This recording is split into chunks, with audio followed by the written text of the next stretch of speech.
Oi, gente, voltamos aqui para mais uma aula de biologia. Nós, na semana passada, concluímos o conteúdo.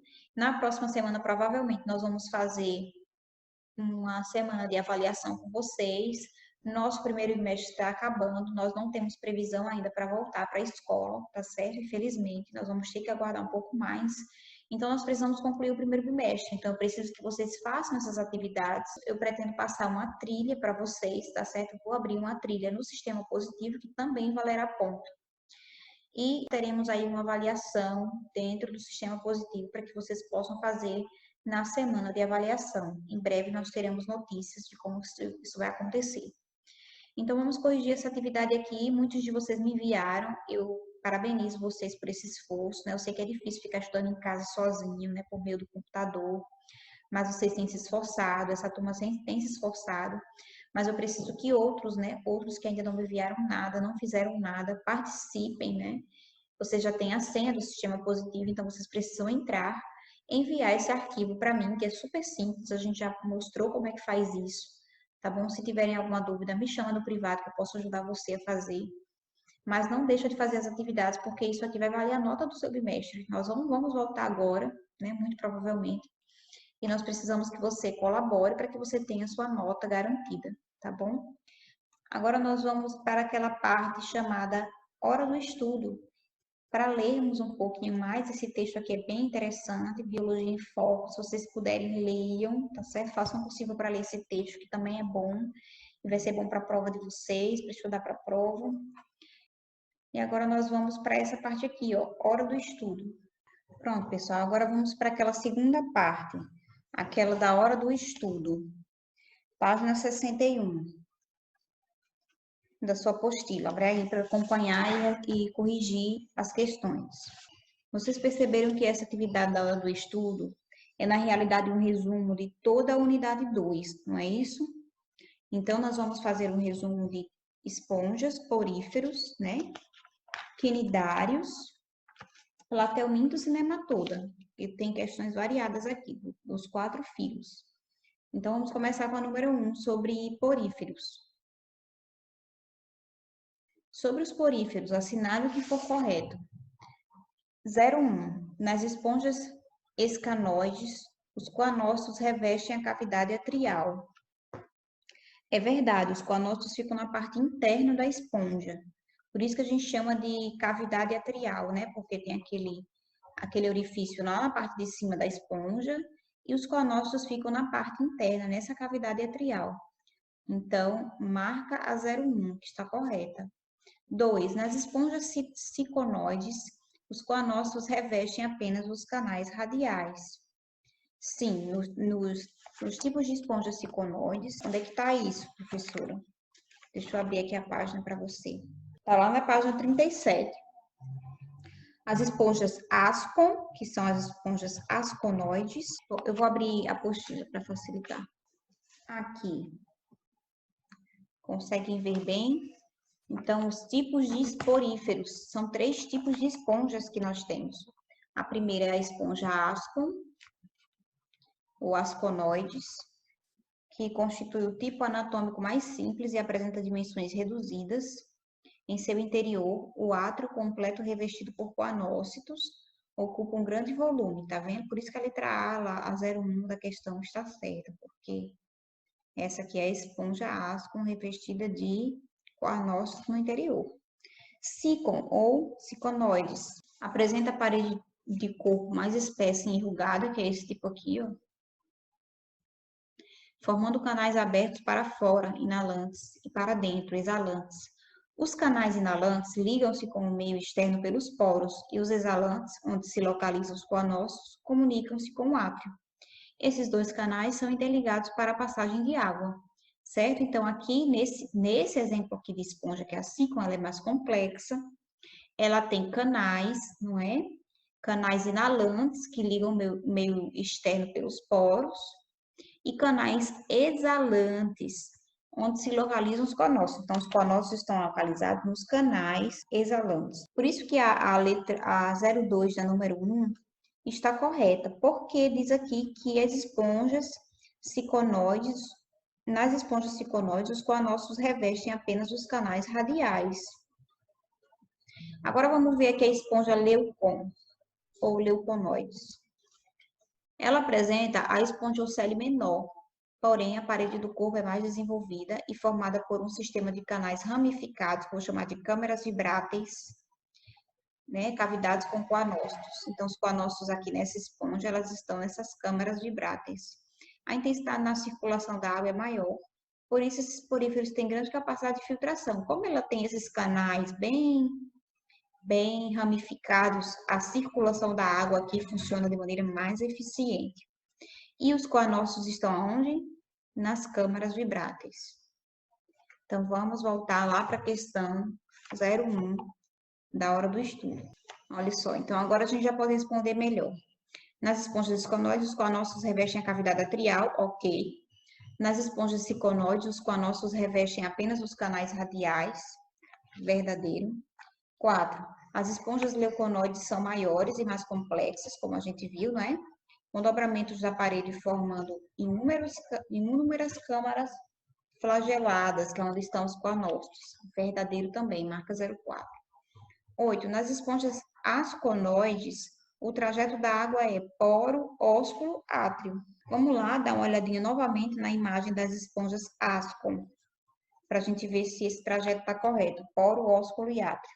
Olha só, as esponjas ascon estão aqui. Eu não sei se vocês conseguem enxergar aqui, eu vou aumentar um pouco a figura da esponja, dos tipos de esponjas. Mas aqui existe um trajeto da água, né? Na imagem, a gente está conseguindo visualizar que a água ela passa pelos poros da esponja, depois ela entra no átrio da esponja e sai pelo ósculo, que é essa parte aqui de cima, ó. O que está dizendo lá na questão 08? Que a água entra pelo poro, passa pelo ósculo e depois vem pelo átrio. Não, ela vai pelo poro, átrio e depois ósculo, que é essa parte aqui de cima. Tá certo? Então, essa resposta está errada, porque a sequência correta aqui da 08 seria poro, átrio e ósculo. Mas aqui tá errado, tá? Poro, ósculo e átrio, tá certo? E a última, 16. A gemulação é um processo assexuado de reprodução e ocorre principalmente nas esponjas docícolas. Isso é verdade, marca 16. Vamos para a questão 2. Sobre as esponjas, analise as afirmações a seguir. Sua pequena capacidade regenerativa revela elevada interdependência e a diferenciação de suas células. Isso é verdade? Não, né? As esponjas, elas são organismos simples, não existe elevada interdependência entre as células, cada célula depende umas das outras, então a 1 não está correta. 2. Não possuem sistema digestório, a digestão é exclusivamente intracelular. Isso é verdadeiro, as esponjas não têm sistema digestório, elas vão se alimentar por meio de osmose e difusão. Isso acontece de maneira intracelular. 3. Todas possuem espículas silicosas distribuídas pelo corpo, que são urticantes e importantes para a defesa das espécies. Não, nem todas possuem essas espículas, tá? A gente viu lá nos tipos de esponja. E a 4. Seus coanócitos criam uma corrente que faz a água circular no seu interior e sair pelo ósculo. É verdadeiro, gente, isso? Olha nessa imagem aqui, os coanócitos, ó, fazendo com que a água circule no seu interior e saia pelo ósculo, por essa parte de cima. É verdadeiro, né? Então, a 4 também é verdadeira. Nesse caso, nós temos aí a 2 e a 4, que são verdadeiras. A gente vai marcar a letra C. Vamos para 3. Indique na imagem o sentido do fluxo de água nas esponjas e descreva a quais funções vitais desses animais desse fluxo de água se relacionam. Então, olha só, você vai desenhar o fluxo de água assim, ó, como está desenhado aqui na imagem, e você vai escrever aqui embaixo que isso é vital para que a esponja consiga se alimentar, porque através do fluxo de água, tanto se alimentar como respirar, porque através do fluxo de água ela consegue capturar o alimento e absorver o oxigênio que ela precisa. tá? Anota aqui embaixo essa observação. Esse fluxo é vital para que a esponja consiga se alimentar e respirar, tá bom? Porque ela vai absorver partículas de alimento e vai absorver também o oxigênio que ela precisa. Vamos para 4. Em relação ao filo quinidária, foram feitas as seguintes proposições. Os quinidários são aquáticos, diblásticos e com simetria radial, sendo encontrados em duas formas, pólipos e medusa. Isso é verdade? Sim, né, gente? Lembra? Sim, né? Então, essa 1 está correta. Vamos para 2. A digestão nos quinidários é extra e intracelular e não há aparelho respiratório, circulatório ou excretor e o sistema nervoso é difuso. Verdadeiro, os quinidários não têm esse sistema, nós vimos que eles só possuem um sistema nervoso difuso, ainda simples, e eles fazem essa digestão intra e extracelular. 3. Nos quinidários, a reprodução sexuada ocorre por brotamento ou estrobilização. Não é verdade. O que acontece? Como é que uma reprodução sexuada acontece através de brotamento? Brotamento é uma reprodução assexuada, lembram? E a 4, os corais e a anêmona do mar são exemplos da classe de cifozoários. Não é verdade, a classe dos cifozoários são as medusas, as águas-vivas, tá bom? Eu não vou ter aí corais e anêmonas nessa classe, cifozoa. Então, qual é a alternativa que está correta? Letra E, apenas 1 e 2 estão corretas. 5, vamos para a próxima questão. Em janeiro deste ano, na ilha Hamilton, no norte da Austrália, um turista britânico faleceu em decorrência de envenenamento por uma água-viva, ou mãe d'água, ou medusa sem véu, figura ao lado. Do tamanho de um amendoim, conhecida como irucandi. Antes de morrer, o turista apresentou taquicardia e hipertensão e não pôde ser salvo, pois não há antídoto conhecido para o veneno deste animal. Olha só que grave. As águas-vivas são selenterados pertencentes a classes dos... Qual é a classe das águas-vivas? A classe que as águas-vivas pertencem são duas, tá, gente? Eu tenho aí a cifozoa e a cubozoa. Nós temos dois tipos de classes de águas-vivas. O veneno desses animais está presente em células denominadas, lembra do nome das células? Quinidócitos, né? Quinidócitos. Como aqui nas alternativas nós temos apenas cifozoários, hidrozoários e antozoários, então nós vamos optar por cifozoário, tá bom? Que é a cifozoa. Mas nós também temos águas-vivas em uma outra classe chamada cubozoa. Mas não tem essa classe aqui, ó, nas alternativas. Nós vamos, então, marcar a alternativa que tem cifozoa e o nome da célula é quinidócito. Marca a letra B.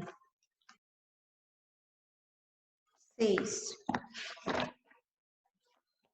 Os quinidários são animais aquáticos de corpo mole e gelatinoso, cujos representantes mais conhecidos são as águas-vivas, anêmonas do mar e corais. A coluna da esquerda apresenta 3 classes de quinidários e da direita características e exemplos. Numere a coluna da direita de acordo com a da esquerda. Hidrozoa. Quem é hidrozoa? Passa a maior parte do ciclo de vida como medusa, Aurélia. Aí, possui somente estágio de pólipo em seu ciclo de vida. Corais. Os corais, eles estão em qual grupo? Antozoa. E o último, passa a maior parte do ciclo de vida como pólipo, uma hidra. É o hidrozoa, né? Hidra, hidrozoa, tá? Relacionem assim. Então, aqui vai ser o número 1, hidra. Aqui vai ser o número 3 e aqui vai ser o número 2, não é? Que são as medusas, que vão estar aí na cifozoa. Tá bom? Que a gente acabou de falar na questão anterior. Então, marca a letra A. 7. Os recifes de corais são formados pelo depósito de materiais calcáricos e pela ação de certos organismos. Apesar da enorme biodiversidade, essas formações desenvolvem-se apenas em mares de águas quentes, com águas claras e pobres em nutrientes e plâncton. Os principais organismos formadores de recifes pertencem ao filo. Qual é o filo? Ao filo Cnidaria, né? E a classe Anthozoa. Letra D. Vamos para 8.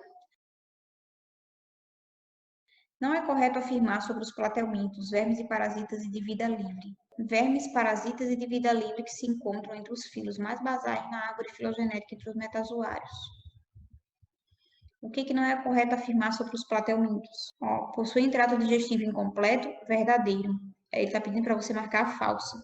As planárias são parasitas? Falso. As planárias não são parasitas. Marca a letra B. 9. Os animais pertencentes ao filo platelmintos, vermes de corpo achatado, podem apresentar vida livre ou ser parasitas de animais invertebrados e vertebrados. Possuem representantes de 3 classes, turbelária, trematoda e cestoda. São animais cuja origem evolutiva talvez tenha ocorrido a partir de quinidários primitivos. Acerca do filo dos platelmintos, responda. Como está constituído o sistema excretor da planária?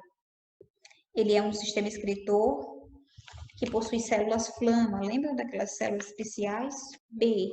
Como ocorre a troca de gases nos platelmintos? Através de difusão. C. Que fenômeno evolutivo tornou o sistema nervoso desses animais mais evoluído do que nos quinidários? Aconteceu aqui o que a gente chama de cefalização, né? O sistema nervoso foi para a cabeça do animal, ele tende aí a ser mais desenvolvido na área da cabeça, na região da cabeça. Colocar isso, sistema nervoso mais evoluído na região da cabeça, cranial. Letra D. O que é um platelminto monóico e digenético? Exemplifique. Quando nós falamos monóico, vocês têm que lembrar monóico e dioico. O animal monóico é o hermafrodita, o que possui 2 sexos. Então, um platelminto monóico é aquele que possui o aparelho reprodutor feminino e masculino em um mesmo indivíduo. E digenético, o que é digenético? Nós vimos que digenético é aquele platelminto que vai possuir um ciclo de vida em 2 hospedeiros, que é o que acontece com a tênia. Lembra a tênia?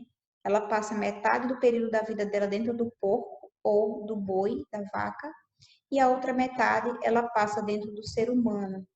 Então, parte do ciclo de vida dela ela cumpre dentro do animal, um suíno ou um bovino, e a outra parte da vida dela ela passa dentro do ser humano. Então, é um parasita digenético, porque vai estar habitando aí para poder concluir a vida dele completa, ele precisa habitar 2 indivíduos diferentes, que a gente chama de hospedeiro. Vai passar pelo porco e depois pelo ser humano, ou pelo bovino e depois pelo ser humano. Letra E. O que é um platelminto dioico? Dioico é o contrário de monóico. É aquele platelminto que vai ter sexo separado. Eu tenho a fêmea e tenho o macho em 2 indivíduos separados. Escreva corretamente o nome científico de um desses platelmintos que é parasita da espécie humana. Um bem comum e conhecido que nós estudamos é o Schistosoma mansoni, não é? Nós temos o macho e a fêmea em sexos separados.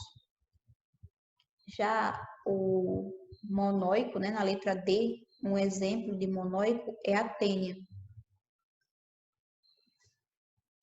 que ela é monóica e digenética. O Schistosoma mansoni, ele é dioico e digenético, lembra? Porque ele também vai participar, vai ter 2 hospedeiros, ele também vai ser digenético, ele vai estar no caramujo, em uma parte da vida dele, e no ser humano, na outro período da vida dele, só que ele vai ser dioico, ele é dioico e digenético. Já a tênia é monóica e digenética.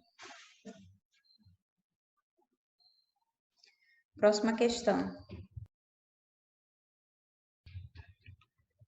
Na tira de quadrinhos faz-se referência a um verme parasita. Sobre ele foram feitas 5 afirmações. Assinale a única correta. Aqui diz: Liz e eu fomos jantar e depois assistimos a uma palestra sobre veterinária. O título era O Ciclo de Vida da Tênia. Eu não devia ter pedido o espaguete. Estamos com fome de novo, não é? Garfield diz, né, para ele. Letra A. Trata-se de um nematelminto hermafrodita. A tênia é um nematodo? Não, né? Ela não é um nematelminto, ela é um platelminto. Então, letra A não está correta. Apresenta simetria bilateral, corpo cilíndrico. Não, a tênia não tem corpo cilíndrico. C. Várias espécies desse verme que utilizam o ser humano como hospedeiro definitivo têm o porco como hospedeiro intermediário. Aqui está falando que é várias espécies, mas nós temos aí uma espécie que utiliza o porco como hospedeiro intermediário, não é? E o verme causador é o verme causador da esquistossomose? Não, né? É causador da teníase e da cisticercose. Letra E. Ao ingerir ovos de parasita, o ser humano passa a ser o hospedeiro intermediário, podendo apresentar cisticercose. Está correta, letra E. Essa aqui você vai ter que ver os quadros, né? Ler o texto, e aqui ele diz, no texto do Portinari, algumas das pessoas descritas provavelmente estão infectadas com vermes que estão no monsônia, porque elas têm a barriga d'água, né? A barriga bem grande, no texto que vocês leram. Os homens de enorme ventre bojudo corresponderiam aos doentes da chamada barriga d'água. O ciclo de vida do esquistossoma monzoni e as condições socioambientais de um local são fatores determinantes para a maior ou menor incidência dessa doença. O aumento da incidência da esquistossomose deve-se à presença de roedores? Não, né? A esquistossomose é causada por quem? Através da contaminação por meio de uma larva que sai do caramujo. A larva do esquistossoma. Letra B. Insetos hospedeiros. Também não. Indivíduos infectados e de hospedeiros intermediários e a ausência de saneamento básico. É isso mesmo. Indivíduos que estão com a doença, né, os seres humanos que estão infectados, e de hospedeiros intermediários que estão no meio, que é o caramujo, e também se não tiver um saneamento básico adequado, né, onde as pessoas possam defecar no vaso sanitário, né, e não em qualquer lugar, né, numa beira do rio, como acontece muitas vezes. Letra C. Esse texto você tem que ler para poder responder as questões 12 e 13. Essa foi uma questão do Enem, né? Bem interessante. Fala sobre Lagoa Azul. A Lagoa Azul está doente. Os vereadores da pequena cidade de Lagoa Azul estavam discutindo a situação da saúde no município. A situação era mais grave com relação a 3 doenças de Chagas, esquistossomose e ascaridíase. Na tentativa de prevenir novos casos, foram apresentadas várias propostas. Olha só, a primeira doença era a doença de Chagas, é causada por um protozoário e é transmitida por um mosquito, ou, desculpem, por um barbeiro, um besouro. Esquistossomose é causada por e é transmitida por um hospedeiro intermediário, que é o caramujo. E aqui as caridíase e a lombriga, né, transmitida através de águas infectadas com ovos. Então, na tentativa de prevenir as 3, né, tiveram algumas propostas. Proposta 1, promover uma campanha de vacinação. 2, promover uma campanha de educação à população com relação a noções básicas de higiene, incluindo fervura de água. 3, construir rede de saneamento básico. 4, melhorar as condições de edificação das moradias e estimular o uso de telas nas portas e janelas e mosquiteiros de filó. 5, realizar campanha de esclarecimento sobre os perigos de banhos nas lagoas. 6, aconselhar o uso controlado de inseticida. E 7, drenar e aterrar as lagoas do município. 12. Em relação à esquistossomose, a situação é complexa, pois o ciclo de vida do verme que causa a doença tem vários estágios, incluindo a existência de um hospedeiro intermediário, que é o caramujo, né, aquático, que é contaminado pelas fezes das pessoas. Analisando as medidas propostas ao combate à esquistossomose em si, terá sucesso se forem implementadas quais medidas? Olha só, vacinação, tem vacinação? Não. Promover campanha de educação para que as pessoas tenham mais cuidado, inclusive um fervo, uma água. Será que isso vai resolver? Não. 3, construir rede de saneamento básico, isso aqui é importante, né? Porque as fezes das pessoas, elas podem ir para o rio e contaminar o caramujo. Então, essa 3 aqui é importante. 4. Melhorar condições de moradias. Uso de tela nas portas? Não, né? Porque a doença é transmitida através do caramujo. 5. Realizar campanha de esclarecimento sobre os perigos dos banhos em lagoas. Isso aqui é importante também, porque o caramujo vive na lagoa. Então, 3 e 5. Aconselhar o uso de inseticidas? Não. Inseticidas matam insetos. E 7. Drenar e aterrar as lagoas do município. Você não pode aterrar toda a lagoa do município, né? As lagoas são importantes. É uma boa medida. Então, seria 3 e a 5. Marca a letra E. 13. Para o combate das caridíase, a proposta que trará maior benefício social, se implementada pela prefeitura, será o quê? As cáries lumbricoides, aquela causada por água contaminada com ovos, né? Então, é importante a 2. Não tem 2 aqui. Nós temos 1, 3, 4, 5 e 6. Vamos ver aqui. Vamos ver a campanha de vacinação, não. Construir rede de saneamento básico, ótimo. Marca 3, né? Saneamento básico é importante para que essa doença não se dissemine. Para que os ovos eles fiquem restritos ali, né? Não vão para os rios, para os lagos, não contaminem as águas que as pessoas vão beber depois. Letra B. 14. Relaciona as colunas sobre os dados apresentados dos parasitas humanos dos grupos Platelmintos e Nematelmintos. E em seguida assinale a alternativa correta. Esquistossoma mansoni. Cisticerco, intestino, vaso linfático, amarelão ou fígado. Fígado, né? Um verme que vai atingir o fígado. Taenia solilum. Cisticerco, né? Essa daqui está relacionada ao cisticerco. Lembra que elas vão provocar isso no cérebro? Ancilostoma duodenale. É aquela doença chamada de amarelão, D. Cocheireria brancoft. É aquele verme que vai habitar nos vasos linfáticos. E letra E, as cáries lumbricoides. É aquele que vai estar no intestino. Então, a alternativa correta é a letra E. Marca a letra E. Os nematóides são vermes de corpo cilíndrico, esguio e alongado, afilado nas extremidades anterior e posterior, vivem em ambientes de água salgada ou doce, no solo, em órgãos vegetais ou em tecidos de diferentes tipos de animais. A lombriga, exemplo conhecido de nematóide, ela não possui o quê? Sistema digestivo completo? Não é verdade, ela possui sistema digestivo completo. Simetria bilateral? Ela possui sim. Intestino, ela tem um intestino completo. O que ela não tem é o sistema circulatório. Através do aparelho digestivo dela, o aparelho bucal dela, ela consegue fazer o quê? Suga o nutriente já praticamente todo digerido do seu hospedeiro e aí só faz absorção pelo seu intestino, através de difusão. 16. Nematóides são animais vermiformes de vida livre ou parasitária encontrados em plantas e animais, inclusive no homem. Sobre as características presentes em nematóides, considere as afirmativas a seguir. Corpo não segmentado coberto por cutícula. Verdadeiro. Trato digestório completo. Verdadeiro também, né? Quem tem o trato digestório incompleto é os platelmintos. A gente está falando de nematelmintos, nematóides. Órgãos especializados para a circulação. Não possuem, né? A gente já viu aqui que eles não têm sistema circulatório. 4. Pseudoceloma. Possuem pseudoceloma, lembram? Então, as alternativas é 1, 2 e 4. Onde é que está 1, 2 e 4? Letra D. Ok? Então, é isso, pessoal. Nós terminamos aqui a nossa correção da atividade, da apostila. Eu também vou abrir uma trilha para vocês, tá certo? Para vocês fazerem essa semana, que também vai valer ponto.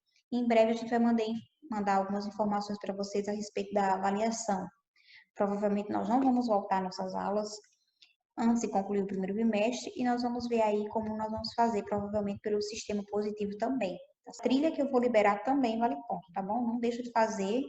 Espero você na próxima semana. Um beijo e até a próxima.